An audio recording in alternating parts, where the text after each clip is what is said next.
Hi ma'am, இதுதான் வந்து 18 inch stand. இந்த ஸ்டாண்டில் வந்து 4 லெக் இருக்கும். இப்போ அந்த ஒரு லெக்கு மட்டும் நான் கழட்டி மாட்டுறேன். இதே தான் சேமாக நீங்கள் 4 லெக்குக்கும் கழட்டி மாட்டணும். இந்த ஸ்க்ரூ மாதிரி இருக்கும், ஒரு ஸ்க்ரூ இருக்கும், ஒரு லெக் இருக்கும். இந்த ஸ்க்ரூ இந்த மேலே இந்த மாதிரி மாட்டுங்க.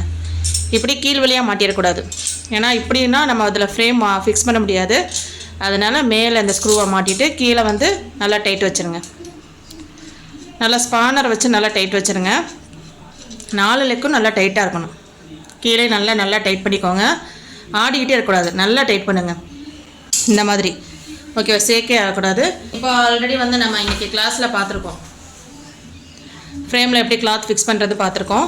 இந்த இது என்னென்னா, நீங்கள் அப்படியே மேலே வச்சு இந்த இருக்கிற அப்படி வெளிப்பக்கமாக அப்படியே நீங்கள் டேக் பண்ணி அமுக்கி விட்டீங்க அப்படின்னா நல்லா ஃபிட் ஆகிக்கிறோம். அவ்வளோதான். உங்களுக்கு இன்னும் ஈஸியாக புரியுறதுக்காண்டி உங்களுக்கு நான் வீடியோவில் காட்டுறேன். உங்கள் ஃப்ரேம் இருக்குல்லையா, உங்கள் ஃப்ரேமை வந்து தலைகளாக வச்சுக்கோங்க.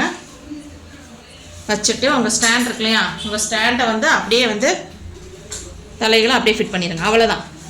லைட்டாக ப்ரெஸ் பண்ணிங்க அப்படின்னா அந்த கட்டை வந்து வெளியில் தான் தெரியணும். எப்படின்னு தெரியுதா? அந்த கட்டை வந்து வெளியில் தான் இருக்கணும். அப்படியே நிமித்தி வச்சுருங்க. ஈஸி தான் இந்த ஸ்டாண்டு ஃபிக்ஸ் பண்ணுறது. இந்த எக்ஸ்ட்ரா கிளாத் இருக்கு இல்லையா, இந்த எக்ஸ்ட்ரா கிளாத்தை ஏதாவது ஒரு கேட்ச் கிளிப் போட்டுக்கோங்க. இந்த மாதிரி நல்லா அப்படி இது பண்ணிவிட்டு ரொட்டேட் பண்ணிவிட்டு ஏதாவது ஒரு கேட்ச் கிளிப் போட்டுக்கோங்க. ஆப்போசிட்லேயும் போட்டுக்கோங்க. கீழே வந்து உங்களுக்கு எந்த ஒரு டிஸ்டர்பன்ஸும் இருக்காது. நம்ம மேலே அப்படியே ஸ்டிச் பண்ணிக்கிட்டே வரலாம். இதுதான் வந்து ஸ்டாண்டில் வந்து ஃப்ரேம் ஃபிக்ஸ் பண்ணுற மெத்தடு.